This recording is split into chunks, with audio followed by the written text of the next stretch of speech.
trouxe para vocês uma mensagem. É um texto que possivelmente possa ser conhecido por algumas, mas que vale muito a pena a gente ver.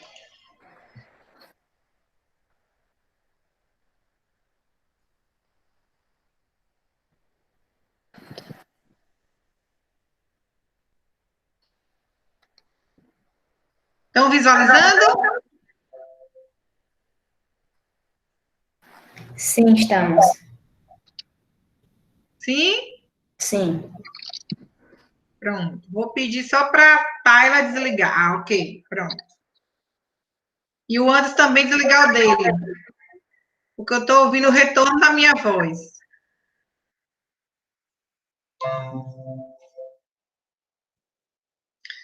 Então, vamos lá. Se as coisas fossem mãe, de Silvia Ortoff. É o nosso texto. Se a lua fosse mãe, seria mãe das estrelas. O céu seria sua casa, casa das estrelas belas. Se a sereia fosse mãe, seria mãe dos peixinhos. O mar seria um jardim e os barcos seus caminhos. Se a casa fosse mãe, seria mãe das janelas. Conversaria com a lua sobre as crianças estrelas. Falaria de receitas, pastéis de vento, quindins. Emprestaria a cozinha para a lua fazer pudim. Se a terra fosse mãe, seria mãe das sementes. Pois mãe é tudo que abraça, acha graça, ama a gente. Se a fada fosse mãe, seria mãe da alegria. Toda mãe é um pouco fada. Nossa mãe, fada seria. Se uma bruxa fosse mãe, seria mãe gozada. Seria mãe das vassouras, da família das vassouradas. Se a chaleira fosse mãe, seria mãe da água fervida. Fervia chá e remédio para as doenças da vida. Se a mesa fosse mãe, as filhas, sendo cadeiras, sentariam comportadas e teriam boas maneiras. Cada mãe é diferente. Mãe guerreira ou postiça, mãe vovó, mãe titia, Maria, Filó, Francisca, Gestude, Malvina, Alice. Toda mãe é como eu disse. Dona mamãe ralha e beija, erra, acerta, arruma a mesa, cozinha, escreve e trabalha fora. Ri, esquece, lembra e chora. Traz remédio e sobremesa. Tem até pai que é tipo mãe. Esse, então, é uma beleza. Então, esse é o texto que eu deixo para vocês na noite de hoje, para comemorar o nosso Dia das Mães, que está próximo. O Dia das Mães é todo dia, mas no nosso calendário a gente tem um dia especial. O dia que a gente é homenageado, o dia em que a gente se planeja para estar com os nossos filhos, né? Para fazer algo com os nossos filhos, quem já tem filhos maiores, não estão mais em casa, para ver as nossas mães. Então, é um dia especial, né? Todo dia marcado no calendário se torna um dia especial. Então, que a gente possa cultivar esse Dia das Mães, principalmente nesse momento tão difícil que estamos vivendo, onde as famílias, né, precisam estar mais próximas. E que bom que elas podem estar mais próximas. E que a gente possa dispor o nosso tempo de uma forma maior e melhor para os nossos filhos. Porque nós somos tudo que Silvia Ortoff falou aí, né? A mãe guerreira que trabalha, que rala, que escreve, que estuda, a que cuida, a que se cuida. Então, estamos sendo nesse momento tudo isso e mais um pouco. Eu costumo dizer que a gente está em casa e está tendo menos tempo, porque está tendo tanta coisa para fazer, que a gente está tendo menos tempo. Mas não é o menos tempo de fazer, de não dar qualidade, mas o menos tempo de outras coisas, mais tempo para outras coisas. Então, fica aí meu carinho especial. Meninas, a nossa pauta de hoje, deixa eu sair aqui, Deixa eu ir para a pauta agora. A nossa pauta de hoje, ela está organizada da seguinte forma. É a leitura compartilhada, aí a gente vem para a rede de ideias, que é a socialização das amostras de escrita da página 68 até a 70, que vocês ficaram de responder, né? Isso, as 11 escritas, da menos avançada a mais avançada, para a gente compartilhar. Então, a gente vai compartilhar agora. Vocês vão abrir o áudio quando eu terminar aqui, para a gente ir compartilhando e verificando, né? Checando. Reflexão e discussão do vídeo, escrever para aprender, que o Anderson colocou, a gente tem essa ferramenta nova aí agora, então, como a gente tem um acesso um pouco antes da aula, o Anderson já colocou para quem não assistiu ter essa oportunidade. A gente até ficou pensando, coloca o vídeo para as meninas assistirem durante a aula, e aí discutindo, a gente considerou melhor que não, melhor que vocês assistam antes da aula. Então, o Anderson pode usar essa modalidade aí de colocar às 6h30, né, 6h40, quando abre aí a videochamada. Mas por que a gente não pensou durante a aula? Porque tem vídeo que dura 40 minutos. Então, eu acho que ficaria muito cansativo a gente ficar na frente da tela aqui assistindo um vídeo. Então, eu acho que assistirem antes para a gente comentar, eu acho que torna o nosso tempo mais produtivo. Tá bom? Que é diferente da nossa aula presencial. Então, depois eu vou fazer um linkzinho de reflexão com um texto que vocês têm no módulo, que é aspectos que determinam boa situação de aprendizagem, e deixo aí o espaço para perguntas e dúvidas, mas quem tiver durante o processo é só ir perguntando, como sempre, que a gente vai esclarecer. O nosso trabalho de casa é o seguinte, né? Vocês vão fazer a releitura, ler o texto por completo, porque eu só fiz alguns destaques que eu considerei importantes. Então, eu vou pedir que, para esse momento, vocês deixem em mãos marcador de texto, um lapisinho, uma canetinha, para vocês grifarem, né, os pontos que eu considerei importantes aí nesse texto, para trazer de link. Tem considerações sobre o programa Escrever para Aprender, da página 103 a 108. Então, são os planejamentos das atividades que vocês assistiram no vídeo, eles estão lá descritos. Tem o roteiro para planejamento de atividades, porque se a gente estivesse em sala de aula, a gente ia levar esse roteiro de planejamento para executar na nossa classe e a gente fazer um relato de como foi essa atividade em nossa turma. E o Anderson vai estar postando lá no Google Class a avaliação do módulo 1. Vocês respondem a avaliação, que é em forma de uma carta. Então, vocês vão fazer de conta que vocês são redatoras de uma revista de educação e vocês vão tirar dúvidas de algumas professoras iniciantes. Lá tem 2 blocos de perguntas. Cada bloco de perguntas, o primeiro traz 3 questões e o segundo traz 4, se eu não me engano. É o primeiro 4, o segundo 3. Não tenho certeza agora, mas é mais ou menos isso. Vocês, de cada bloco, vão ter que responder uma pergunta do bloco 1 e uma pergunta do bloco 2. O bloco 1 se refere aos conteúdos que nós estudamos sobre escrita. O bloco 2 se refere aos conteúdos que estudamos no módulo 1 sobre leitura. Então, vocês podem retornar lá as unidades do PROFA, do módulo 1, que fala sobre escrita, que fala sobre leitura. A gente começou pelo caminho da leitura para chegar na escrita, não é isso? Para que vocês possam responder de forma consciente, fundamentada na teoria, para essas possíveis professoras aí que perguntam aí para a revista. Então, vocês vão escrever usando a característica do texto carta. Tá certo? Redige o texto bonitinho, pode buscar outras fontes, não necessariamente precisa ser só o módulo, pode buscar outras fontes também de estudo. E produzindo, vocês encaminham para o meu e-mail aí, que é o Gmail, que é diferente desse que está na pauta. Certo? O Gmail, ele é um e-mail que eu uso menos, mas estou passando a usar mais agora. Só que a caixa de texto do meu Yahoo já tem muitas mensagens que eu recebo e às vezes lota. Então, como o Gmail tem poucos ainda, é mais fácil ir buscar e montar a pastinha das avaliações de vocês para poder ler. Ok? Então, esse é o nosso trabalho pessoal, que eu já postei lá no nosso Google Class. Então, vamos para a nossa atividade. Então, vamos lá. Vamos para as amostras de escrita. Então, peguem o módulo de vocês na página 68.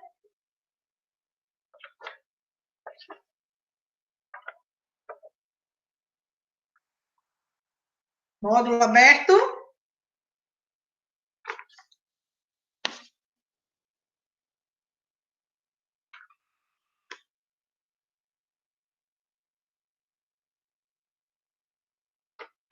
Então, vamos lá.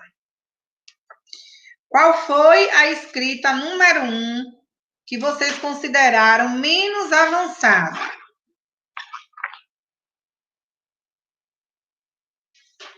Abram aí o microfone para a gente estabelecer a nossa interação aqui. Ordilei, sei lá.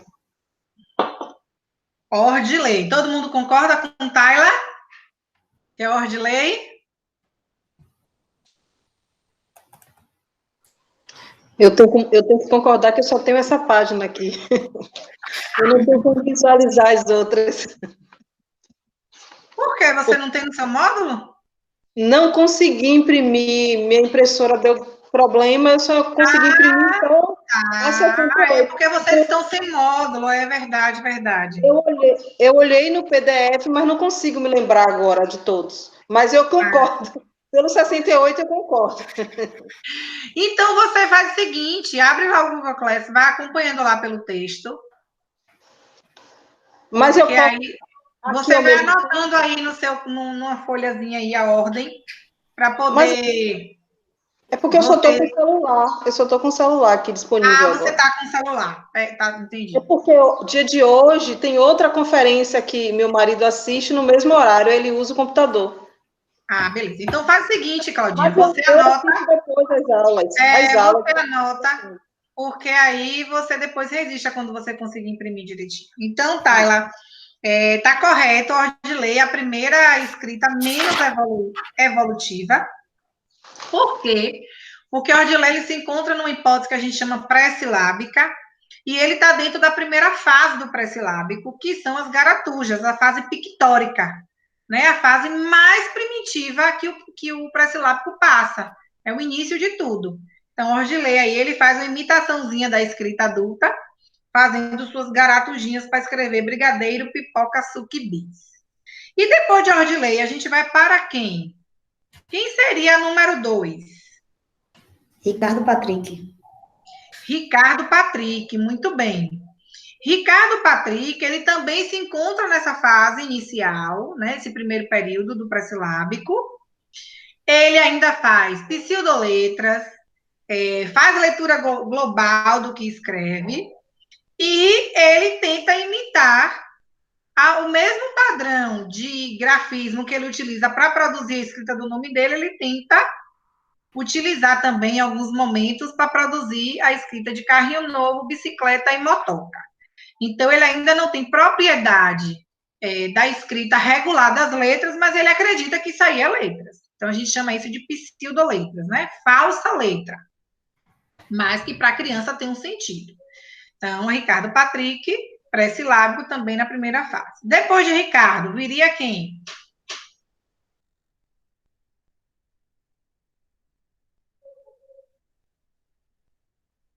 Deu dúvida?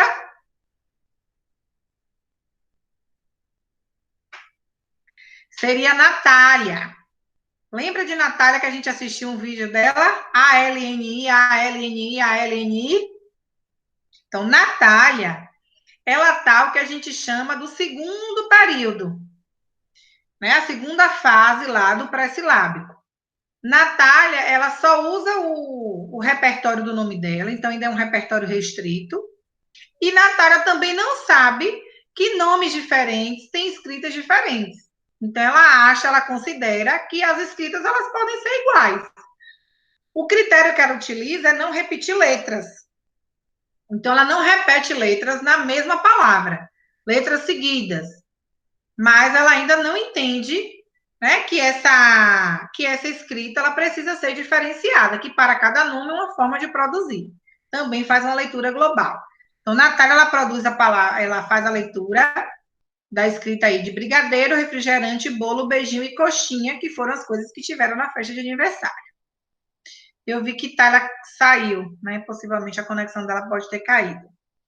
Maria da Conceição conseguiu fazer essa atividade? Porque senão eu vou ter que seguir aí partilhando e vocês registrando aí.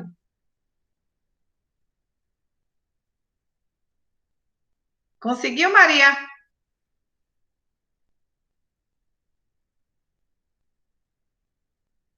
Então, vamos seguir. Depois de Natália, a gente vem para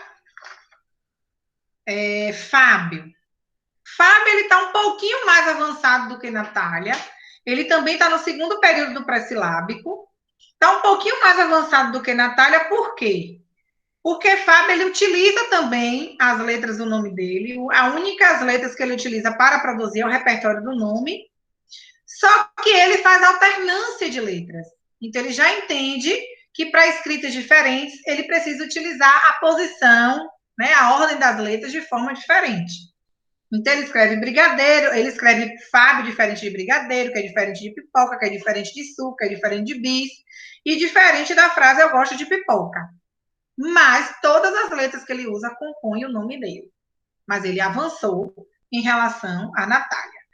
E Fábio também faz a leitura global, porque é típico, característico dessa hipótese.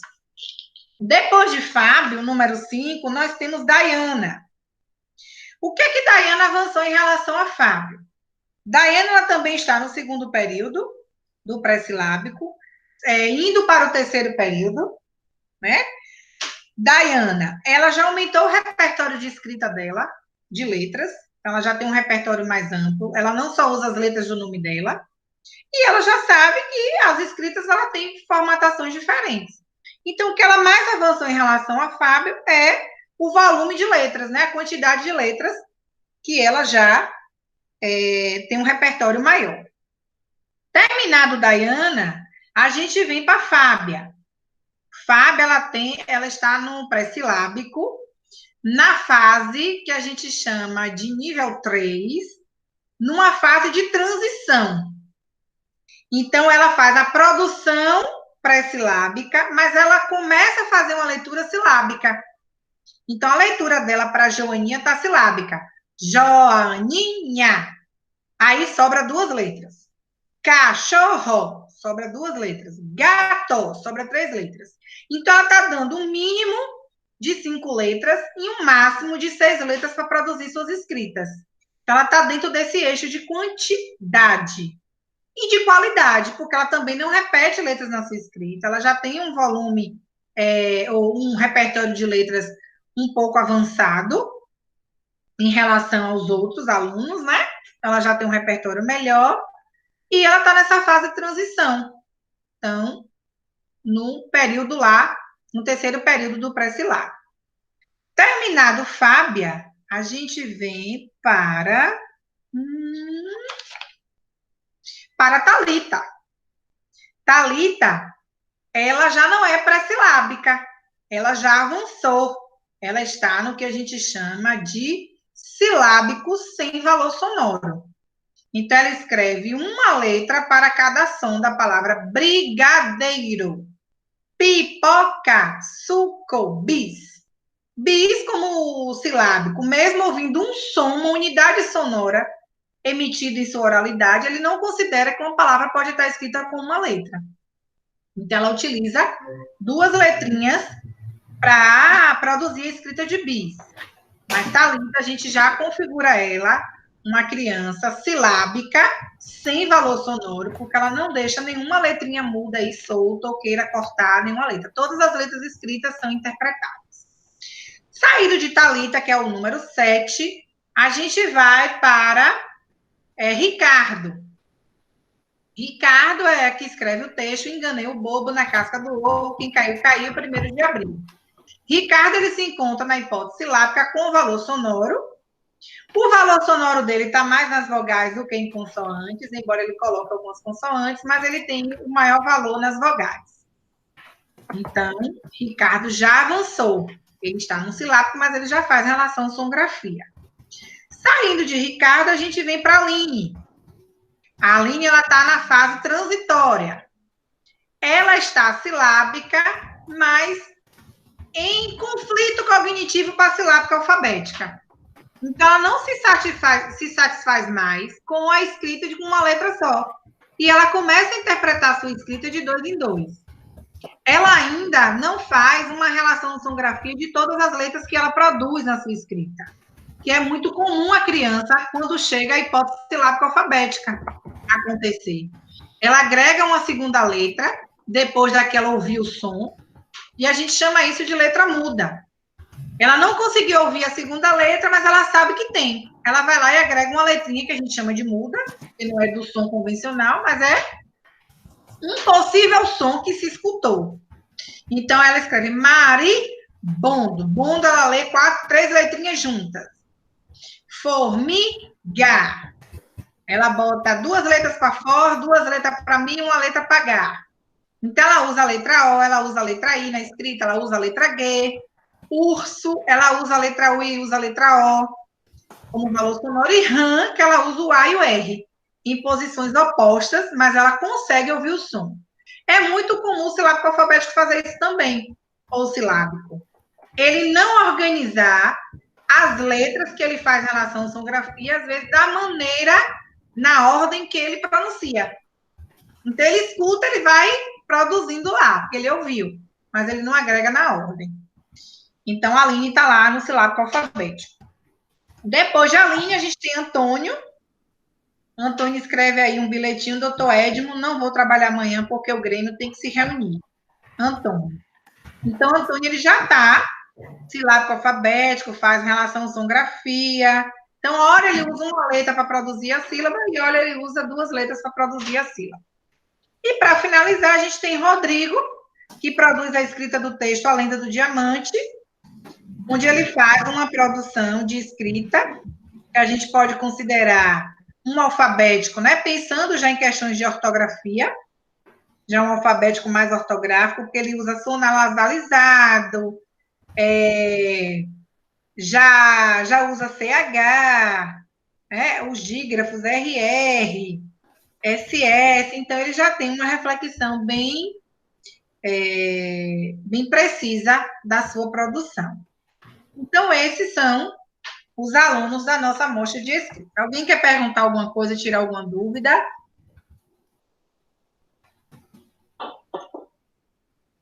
Hein, meninas? Vocês estão muito caladas. Não. Também não, para mim tá bom. Tudo tranquilo, Claudinha? Tudo tranquilo. E bom. Então, deixa eu botar meu módulo aqui do lado, que daqui a pouco eu volto para ele de novo. E vamos lá para o comentário do vídeo. Antes de eu partilhar o que eu pontuei, vocês querem compartilhar alguma coisa?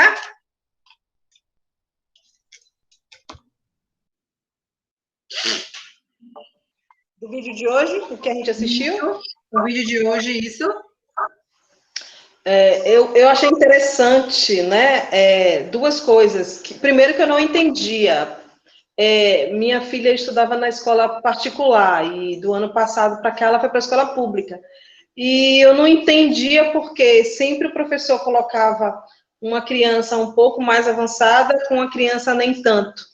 Eu sempre me questionei isso. E nesse vídeo respondeu minha dúvida e eu achei super interessante uma parte de um aluno que ele é considerado, né, um pouco mais adiantado na questão da escrita, e a professora botou um outro que é meio calado. Ela entendia que ele estava um pouco atrasado. Mas quando explorou ele, eu achei interessante que ele desabrochou, assim, né? Não lembro, não me recordo bem em que parte é esse vídeo. Se eu não me engano, eles são 2º ano, 3º ano, não lembro. É o aluno Diogo. Isso, exatamente. Diogo Luiz. E despertou, sabe, essa questão do despertar, eu achei fantástico. E outra colocação que eu gostaria de fazer é da questão que a professora falou, que o professor ele tem que saber o que o aluno sabe para ele poder explorar isso de aluno. Isso é bem interessante, isso envolve bem a nossa parte como professor. Achei bem interessante.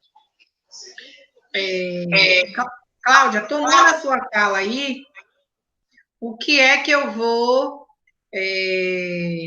só refazer na sua fala? Quando você coloca aí que achou interessante a professora organizar, né, a dupla de um que sabe mais com o que sabe menos, e o que estava, né, mais fraco evoluir, vamos usar os termos pedagógicos adequados para você já ir se apropriando também dessa linguagem, tá bom? Porque o que a gente está aprendendo não é o fraco com o forte. Aquela atividade, ela é organizada em grupo produtivo, ou seja, é um grupo que tem produtividade. Então, ali a gente está com um aluno mais experiente com menos experiente. Só que esse mais e esse menos experiente está relacionado às suas hipóteses de reflexão sobre a escrita. Então, organizar aqueles grupos tem um critério. Não é só eu pegar aquele que sabe escrever com aquele que não sabe. Mas, assim, aquele que sabe escrever é porque ele está em que hipótese de escrita? Então, eu posso colocar um aluno pré-silábico com um aluno alfabético? Posso. Em que contexto? Se o aluno pré-silábico ele for produtor oral e o alfabético ele for o produtor da escrita. Então, ambos estão em níveis bem diferentes, bem distanciados, mas que eles têm finalidades distintas, mas ao mesmo tempo conclusa de um objetivo, que é a produção de um texto. Um produz oral e o outro redige a escrita. Mas nessas atividades aí, ela fez agrupamento utilizando pré-silábico, consilábico, então são hipóteses próximas, não são hipóteses distanciadas. Porque ela aí tem situações em que os meninos escrevem a próprio punho em trio, escreve com alfabeto móvel em dupla, escreve também a próprio punho em dupla. Né? Tem atividades que a professora vai para o quadro retomar as escritas que foram feitas pelos grupos, para o grupo pensar sobre a escrita de uma palavra. Então, tem várias mediações que, como você colocou muito bem, que o vídeo traz, sobre essa importância do professor conhecer o seu grupo. Então, o que facilita e o que favorece essas crianças menos avançadas avançarem em relação às outras é o critério desse agrupamento. Então, por isso que a gente precisa ter domínio das hipóteses de escrita, por isso que a gente precisa ter domínio das estratégias de leitura, por isso que a gente precisa diagnosticar os nossos alunos, por isso que a gente precisa registrar esses diagnósticos, para que a gente possa pegar todos eles, tabular e fazer os agrupamentos devidos. Então, é só pontuando, né, deixando a sua fala ainda mais melhorada do que você trouxe, dentro do que a teoria nos coloca, porque foi algo que você se inquietava, e que hoje você viu por que aquele trabalho que era feito surtia efeito. Então, Tayla quer comentar alguma coisa, a Conceição quer comentar alguma coisa, ou Cláudia quer perguntar ou comentar mais alguma coisa? Eu não.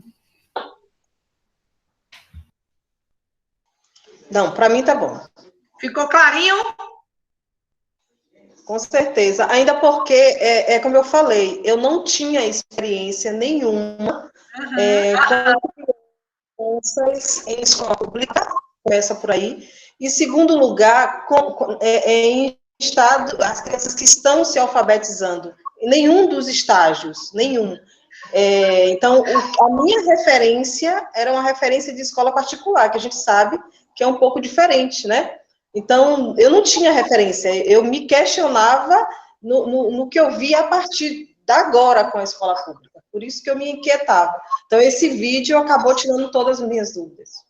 Que bom, que bom. Então, vamos lá, que eu vou fazer o comentário de algumas das atividades. Não elenquei todas, não, elenquei só algumas, por etapas de ensino diferentes. Então, a primeira foi numa classe de primeira série da professora Rosalinda, é a primeira atividade, que é quando Rosalinda solicita a produção da música Atirei o Pau no Gato. Então, primeiro, o que é que ela faz? Como Atirei o Pau no Gato é uma música que os alunos já sabem de memória, então ela solicita que os alunos cantem a música. Cantar, recitar, ativa a memória dos alunos, né? A memória dessa linguagem já desenvolvida em outras atividades. Depois disso, ela agrupa a sala em duplas para o trabalho, duplas produtivas, nível aproximado, pré-silábico, consilábico, silábico, consilábico, por exemplo, silábico sem som, consilábico com som, né? Pré-silábico, consilábico sem som, pré-silábico, consilábico com som, silábico com silábico alfabético com alfabético, alfabético inicial com alfabético ortográfico. Então, foi esse o critério de agrupamento que ela utilizou para que a sua atividade tivesse êxito e que ambos tivessem função e aprendizagem significativa. Durante as atividades em grupo, né, cada momento que os alunos produziam, eles precisam partilhar por que eles pensaram daquele jeito. Porque o meu pensamento, a minha ideia é diferente da sua. Então, eu preciso informar para você por que eu estou escrevendo daquele jeito, por que eu estou lendo daquela forma. O que eu já sei que, tipo, você precisa saber e não sabe ainda, e vice-versa. Então, esse trocadilho de informações é muito importante. E o grupo produtivo favorece isso. Muito diferente de um trabalho individual, que está o aluno ali, só ele com ele mesmo e o professor. Então, o grupo produtivo, ele facilita também a nossa ação didática. Porque se eu tiver 20 alunos, eu organizo ele em dupla, eu vou ter 10. Então, eu vou ter 10 grupos, eu vou ter 10 cadeiras para circular apenas, ao invés de 20. Porque eu vou passando de 2 em 2. Então, isso favorece ao meu trabalho, isso favorece a minha intervenção como educador. E isso favorece, sem sombra de dúvidas, a uma aprendizagem muito melhor. À medida que os alunos vão produzindo e a professora vai passando pelas duplas, ela vai solicitando que eles leiam o que eles produziram. E quando ela percebe que tem alguma situação que ela pode mediar, ela faz ali a intervenção. A intervenção pertinente ao nível que o aluno se encontra. Ela provoca algumas situações para ver se ele corresponde, porque ele já discutiu em grupo, na dupla dele, né? Se ele não corresponder, ela refaz o caminho, mas esse passar pelas duplas é de suma importância. Porque não é a gente organizar o grupo e, porque está construindo, e a gente fica lá sentada fazendo outra coisa. De forma alguma.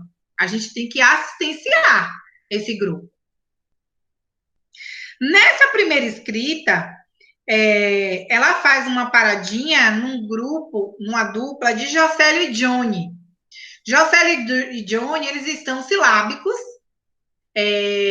um com valor sonoro e o outro não. Só que o que está com valor sonoro, ele está com valor sonoro nas vogais. E aí, no que eles vão produzindo a escrita, e ela pede para ele lê lá, né, silabicamente, garantindo a relação sonografia das vogais. Então, o grupo, né, que o vídeo foca, que ela faz lá a intervenção. Terminada essa atividade, a gente tem uma atividade numa classe de educação infantil, que é a escrita de listas de brincadeiras. A professora partilha com o grupo da educação infantil a sugestão da atividade, retoma com eles quais são as brincadeiras que eles brincam no cotidiano da escola, né, da creche, e as crianças partilham oralmente. Então, quando ela faz essa solicitação, ela também está retomando lá na memória dos alunos essas escritas por meio da sua oralidade, da sua escuta, né? E organizando essa memória nesse campo semântico. Quais são as brincadeiras que a gente brinca no recreio? Rola pneu, pega-pega, e aí eles vão falando as brincadeiras que eles costumam brincar. Então, são essas as brincadeiras que eles sabem falar de memória que eles vão produzir na lista. O trabalho que ela realiza é num grupo de 3, né? Então, ela não faz em dupla essa atividade, ela faz em trio, usando os mesmos critérios, por níveis de conhecimento na escrita, por níveis de conhecimento na leitura, né? Nas hipóteses. E o que foca lá no vídeo, bem interessante, é a escrita de Pedro para escrever a palavra esconde-esconde. Ele usa as letras I, O, I, para escrever esconde-esconde. Então, ele produz uma escrita silábica com valor sonoro nas vogais também. Nessa produção, ela não dá o recurso do alfabeto móvel, ela dá a escrita a próprio punho. Cada um está com sua folha, escreve de piloto preto, mas eles têm que discutir a forma como eles pensaram para produzir no grupo a melhor escrita. Então, primeiro eles discutem as letras que vão utilizar e depois eles registram. Então, todos registram a reflexão final do grupo em torno do que vai escrever. A gente tem também uma atividade que eu considerei importante, que é numa classe de EJA, que é a lista de alimentos da cesta básica. A professora também realiza um trabalho em dupla. Ela usa um critério diferente, além dela partilhar nas duplas, ela ir fazendo a mediação nas duplas e refletindo nas duplas, ela também tem um ponto do vídeo muito interessante, que é quando ela pega para refletir a escrita da palavra açúcar. Então, ela pega 4 escritas distintas, ou seja, 4 formas diferentes em que açúcar foram escritos pelos grupos. E ela coloca no quadro as escritas e vai refletir coletivamente com os alunos. A busca dessa reflexão é chegar na escrita convencional.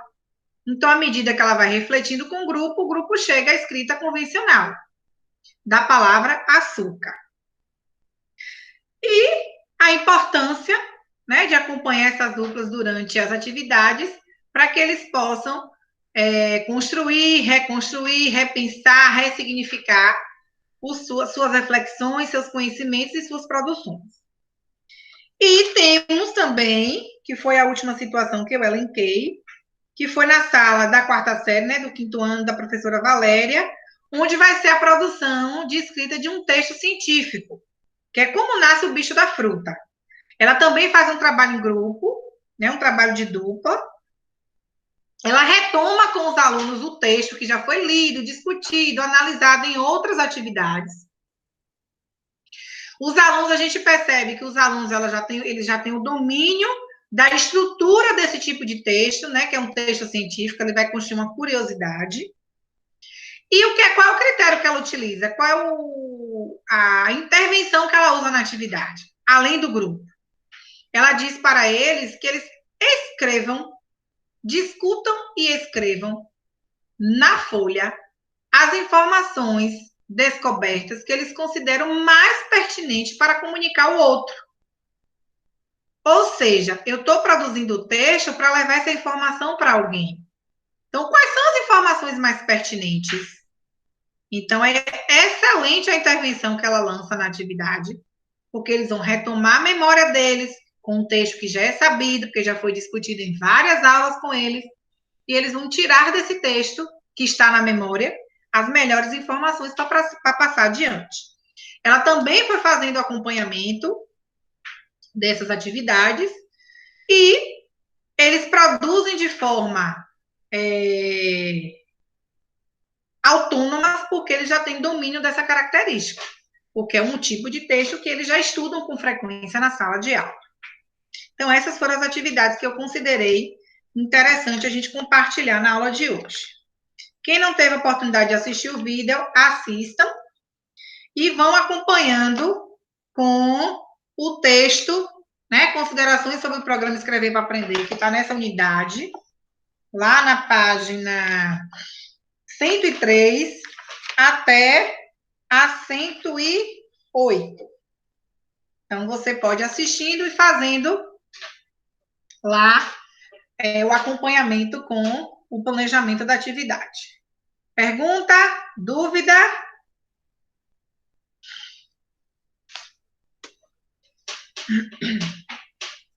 Tudo tranquilo? Então, vou pedir para vocês... Quer dizer, eu não sei se vocês estão com esse material em mãos, porque eu esqueci que a turma de vocês não tinha módulo. É o costume que eu estou fazendo com a turma antiga que tem módulo. Mas, assim, Vocês têm um texto na unidade que já está lá no Google Class, que se chama Aspectos que determinam uma boa situação de aprendizagem. Nesse texto, eu elenquei alguns pontos, alguns cliquezinhos que eu considerei importante compartilhar com vocês. Eu não organizei eles em slide porque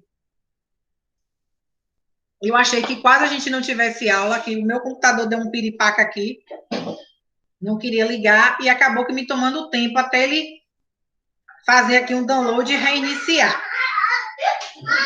Então, o que é que eu vou compartilhar com vocês? Aqui no texto traz um ponto falando sobre o que são situações de aprendizagem. Né? Então, estamos falando de que algo que resulta a atividade planejada pelo professor, combinada com intervenções pedagógicas realizadas durante essa atividade, para incidir na aprendizagem do aluno. Então, situação de aprendizagem são todas as atividades significativas que a gente propõe à nossa classe. E quando eu proponho com critérios claros e precisos. Então, isso se torna uma situação de aprendizagem onde gera significado. Para isto, a gente precisa considerar algumas situações importantes nesse aprendizado significativo. Quais são? Nós temos 4 critérios, né? 4 aspectos. Primeiro, os alunos eles precisam pôr em jogo tudo o que sabem, tudo o que eles pensam sobre o conteúdo em torno do qual o professor organizou a tarefa. Então, vamos pensar aqui. Os alunos precisam pôr em jogo tudo que sabem e pensam sobre o conteúdo. Isso é o que a gente chama, traduzindo, em conhecimento prévio. Qual é o conhecimento prévio que eu tenho sobre este determinado conteúdo? Sobre a escrita, sobre a leitura, sobre esse texto para produzir, sobre a escrita para ler. Os alunos têm problemas a resolver e decisões a tomar em função do que se propõe a produzir. Então, a situação de aprendizagem precisa ter problemas que são reais, mas que sejam possíveis ao nível de cada aluno ou ao nível da dupla, para que gere uma aprendizagem consistente. O conteúdo trabalhado mantém as suas características de objetivo sociocultural real. Então, quando eu solicito ao aluno que ele produza um texto, ele vai produzir apenas para mim, professora, ou para engavetar, ou para deixar lá bonitinho na pasta no caderno? Não. Ele está produzindo esse texto para levar para alguém ler, para levar o conhecimento de alguém. Então, isso é da função, né, de objeto sociocultural real. Por isso, no caso da alfabetização, a proposta é o uso de textos e não de sílabas e palavras soltas. Porque a minha comunicação cotidiana não é com sílabas e palavras soltas, é com texto, né? É com a função completa de linguagem e não com a fragmentação. A organização da tarefa garante a máxima circulação de informação possível entre os alunos. Então, isso é o que possibilita tanto o trabalho em grupo, quando ele discute lá com o colega com ele, ou quando a professora abre, no final da atividade em dupla, a reflexão no coletivo. Então, são todas as duplas pensando junto em prol de um próximo problema lançado pelo professor, né? De uma próxima situação de aprendizagem. Como a professora gerou aí na classe de EJA, quando ela leva as escritas de açúcar para refletir, pega as escritas de cada dupla e ela leva para o coletivo agora refletir essas 4 escritas diferentes para chegar na escrita convencional. Por isso, as situações propostas devem promover intercâmbio. Então, isso que a professora promoveu na classe de EJA é o intercâmbio. E, ao mesmo tempo, a interação entre esses pares. Ou seja, as duplas se dialogam novamente, que se dialogam com as outras duplas, que se dialogam com o professor. Esses princípios didáticos fazem muito mais sentido quando consideramos a concepção de ensino-aprendizagem. Claro, se eu pensar numa concepção de ensino-aprendizagem empirista, onde o método, que começa assim e termina daquele jeito, é imperado, esse princípio não convém. Mas se eu penso que os alunos são sujeitos intelectualmente ativos, porque eles pensam, porque eles comparam, porque eles refletem, porque eles categorizam, porque eles analisam, porque eles excluem, porque eles ordenam, porque eles reaprendem, eles reconstroem, que procuram compreender o mundo que os rodeia e que aprendem, basicamente, por meio de suas ações sobre os objetos do mundo, que se convertem em objetos do seu conhecimento. Então, ele pega o que está ali a seu favor, né? Fazendo correlação com o que ele já tem de conhecimento prévio garantido. Então, eu pegar o que eu já sei, com o que eu não sei, reelaborar, aprender de novo, para se tornar um novo prévio, para as próximas situações. Os dois primeiros princípios, dão forma didática à visão do aprendiz como um sujeito que constrói o seu próprio conhecimento e demanda das atividades propostas aos alunos a condição de situações desafiadoras, ou seja, ao mesmo tempo difíceis, mas possíveis para os alunos. Então, se eu colocar uma atividade que um aluno alfabético domina para um aluno pré-silábico, eu estou dando um desafio impossível. Ou, se eu pegar um desafio que eu daria para um pré-silábico para dar para um alfabético, eu estava dando um desafio fácil demais. Então, nem tão fácil, nem tão difícil. Eu preciso ter o equilíbrio.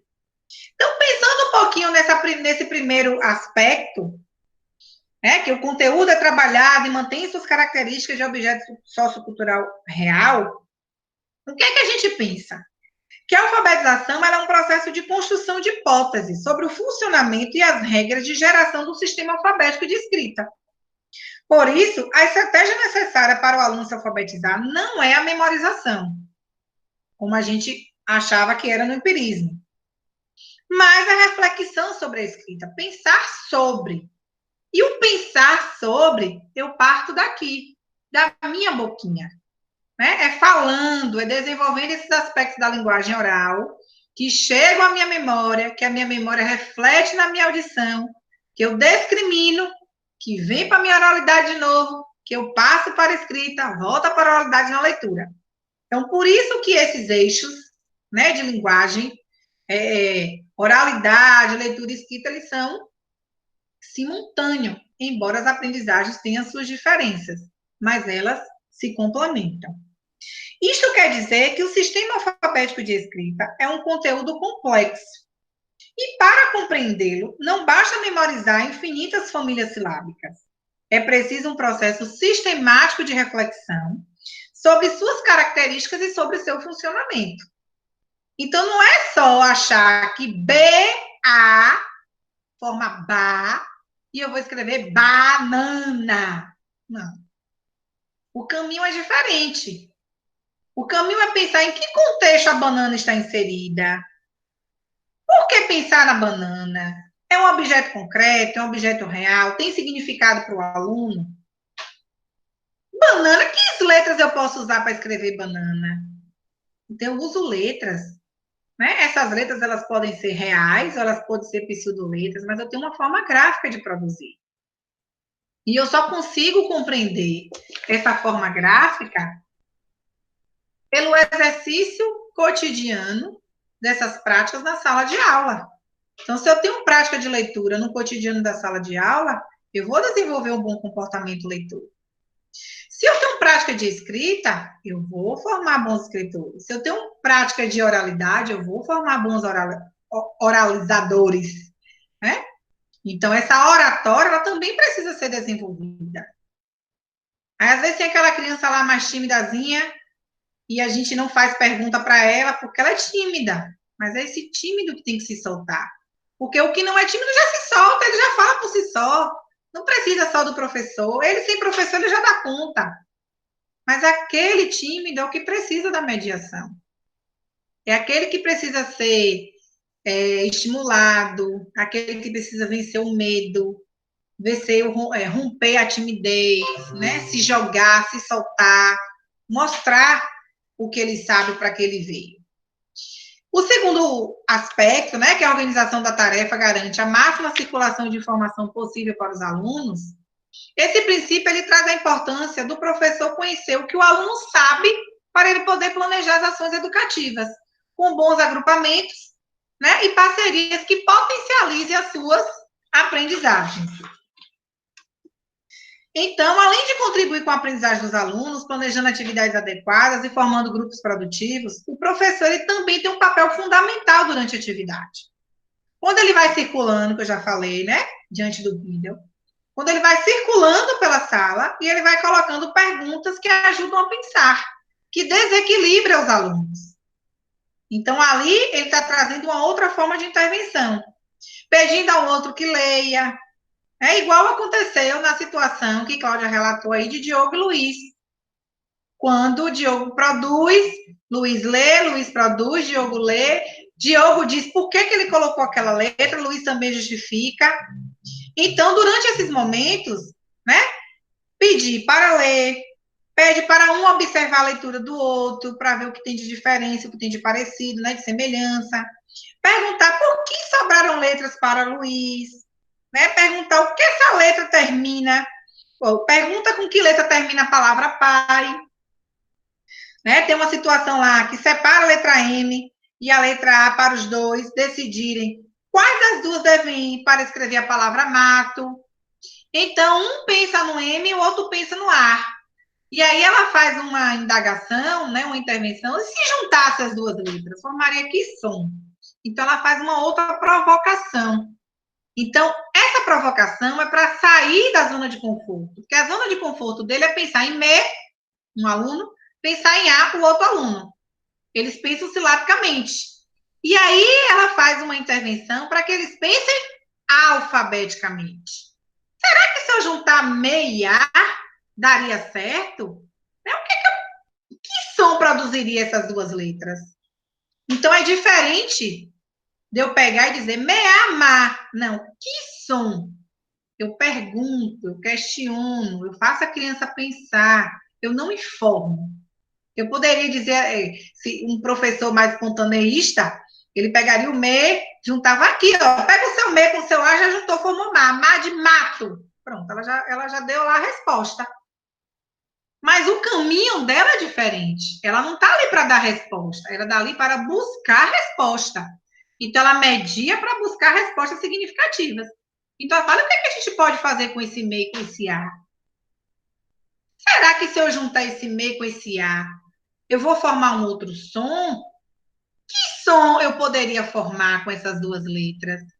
Isso leva uma nova questão a se pensar, a se analisar e a se construir. Então, essas são as minhas indagações de hoje, os meus cliques de hoje para vocês. Quero saber agora se o grupo tem alguma dúvida, quer perguntar alguma coisa, quer comentar algo.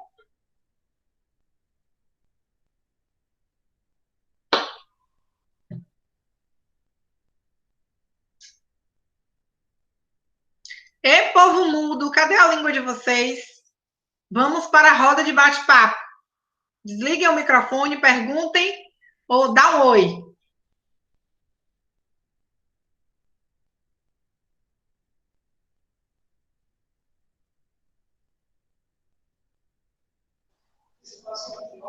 Tá todo mundo sabido, ninguém tem dúvidas, ó. Tayla e Cláudia, falem. Tá todo mundo sabido. Aí ninguém tem dúvidas. Tudo tranquilo, Tayla? Sim. Ok. Cláudia? Também, tá tranquilo. Tem pergunta, gente. Conceição, Yasmin, que entrou depois. Já pegou a aula no meio, caminhando. Yasmin, tem alguma dúvida? Foi, eu peguei no meio, mas não tenho dúvida, não. Ah, que bom. Meninas, então encerro a nossa aula de hoje, certo? Quem não teve a oportunidade de assistir o vídeo, assistam.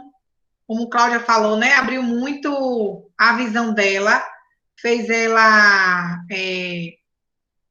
conhecer e arrumar, na verdade, na cabeça dela, por que, que as coisas aconteciam daquele jeito quando a filha dela estudava em tal escola. Por que, que se fazia atividade dessa forma? Então, ajudou ela a esclarecer, teoricamente, pedagogicamente, esse caminho percorrido. Então, o que é que eu quero deixar de mensagem com a aula de hoje? Né? Com esse módulo 1 que a gente encerra hoje com esta aula. A pedagogia, numa perspectiva de alfabetização, ela precisa ter muitos cuidados para a gente não acabar cometendo equívocos achando que está sendo um professor que está ensinando de forma crítica e de forma construtiva. Então, se eu peço lá para o menino produzir uma listagem e eu lá a listagem a palavra para a criança, eu não estou sendo construtiva. Né? Escreve aí banana, porque eu acho que desse jeito a criança vai pensar, vai ser mais fácil para a criança pensar. Nós não temos que pensar no que é fácil, mas no que é significativo.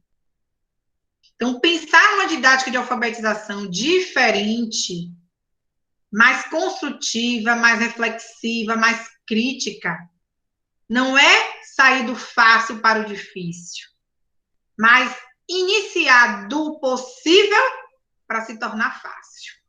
Esse é o caminho. Então, assim, conhecer a nossa turma é muito importante. Eu saber falar de cada aluno é muito importante. Diagnosticar no início do ano os meus alunos é muito importante. Estabelecer uma relação de avaliação com os meus alunos é muito importante. A avaliação não é prova, viu, gente? Não é prova propriamente dito, porque os alunos, perante lei, até se alfabetizar, não é o instrumento que a gente utiliza, né, na educação infantil, e nem é o que é tão recomendado para o primeiro ano, mesmo sendo do ensino fundamental, mas ainda não é a avaliação mais recomendada para as crianças de 6 anos. Então, assim, as escolas, elas precisam ter em seu currículo uma organização bem criteriosa e estabelecer os seus critérios de avaliação. A maneira como vai pensar o início, o meio e fim. Eu vou começar aqui, vou chegar aqui para ir para o ponto final. Então, a escola precisa ter isso claro. A escola que não tem, mas o professor está buscando, que faça, então, na sua classe. Então, a gente precisa diagnosticar os alunos pelo menos 3 vezes ao ano. Início, meio e fim. Geralmente, as escolas que trabalham por trimestre faz avaliação trimestral, né? Individual, conforme aquelas entrevistas que a gente viu nas aulas do PRO. Pega o aluno individualmente, faz lá um critério de atividade para avaliar na leitura e na escrita como ele se encontra e a gente faz os nossos registros. Individualmente. Isso, a escola que não tem um critério tão elaborado de avaliação, o professor pode fazer os seus registros em seu caderno.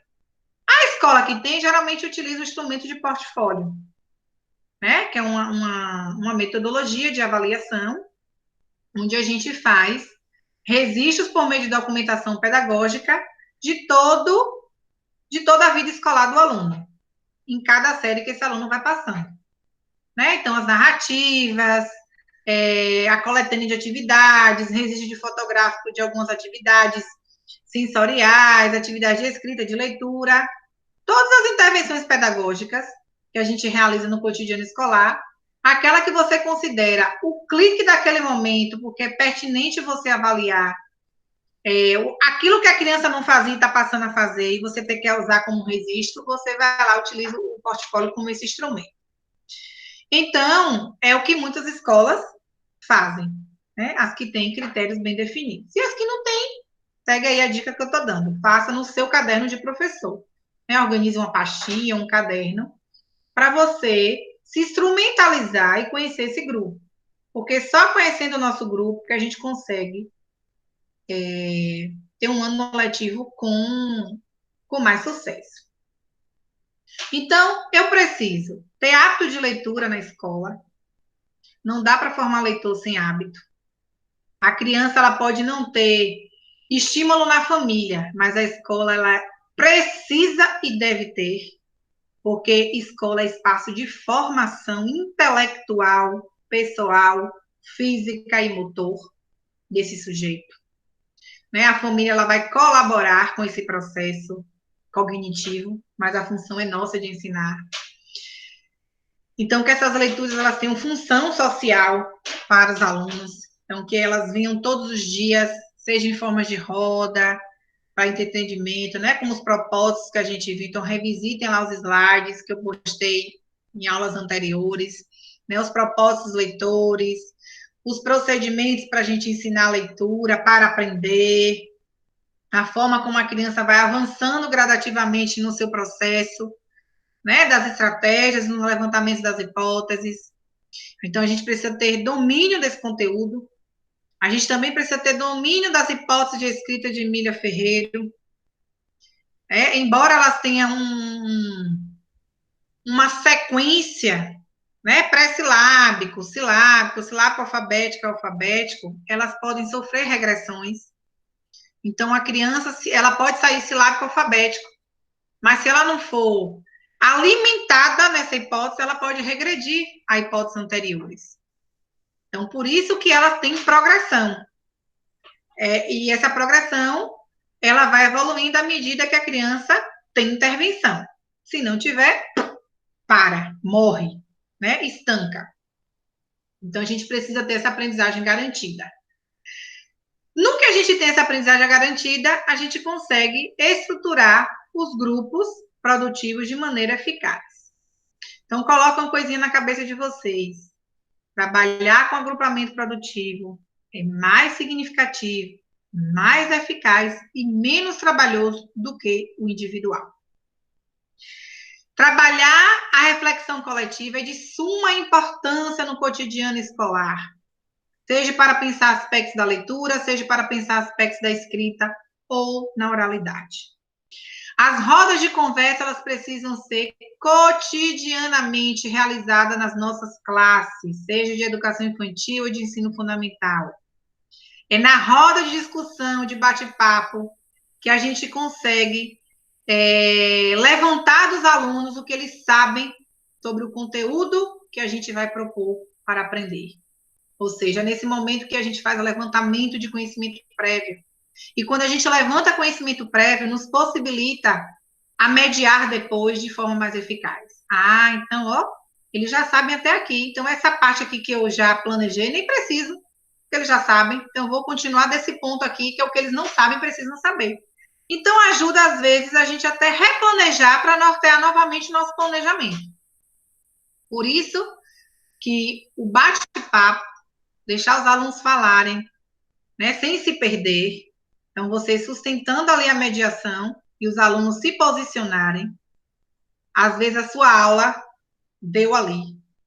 A discussão foi tão prazerosa que, às vezes, você trouxe até um recurso a mais, um vídeo e tal, e naquele momento não foi necessário. Você pode até usar até em outro momento para reforçar a discussão, mas naquele momento já foi o suficiente.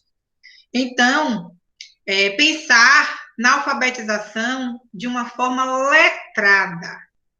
E é colocando o aluno desde cedo em uso social da sua linguagem que ele vai ser um sujeito alfabetizado e letrado.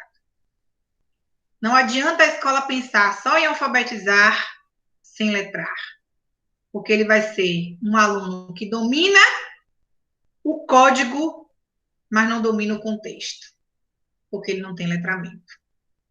Eu também não posso só focar no letramento, porque ele vai dominar o contexto e não vai dominar o código. Então, ambos precisam andar em consonância. O letramento e a alfabetização, ele precisa entrar em consonância. Então, a ordem é alfabetizar letrando.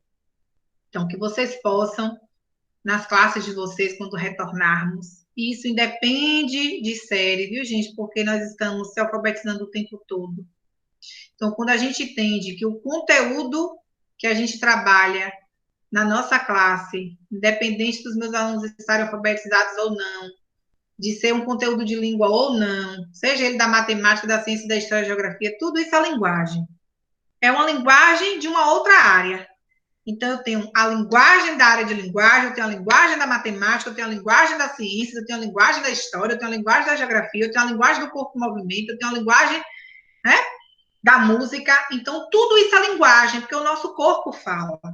né? Tudo é linguagem, quando a gente aprende.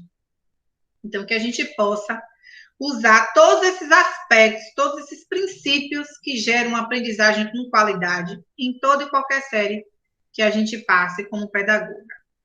Porque eu uso eles como formadora no meu princípio de formação. Então, não dá para a gente dar uma aula sem saber o que o grupo sabe. Isso nos inquieta, né? Quando eu pergunto a vocês, e aí, o que é que vocês querem saber? Né? O que vocês já sabem? Fala aí um pouquinho, vocês ficam muda. Aquilo me inquieta, porque talvez eu possa falar alguma coisa que vocês já saibam. Então, se vocês já falassem, isso já me antecipava, né? Já tirava o que vocês sabiam e partia adiante do que vocês precisavam saber. Mas a gente vai conhecendo as nossas crianças, a gente vai conhecendo os nossos alunos e a gente vai aprendendo a saber mediar com eles.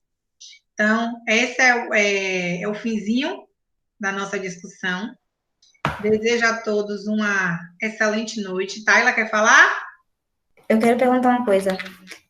A avaliação, o Whindersson que vai mandar no Google Class?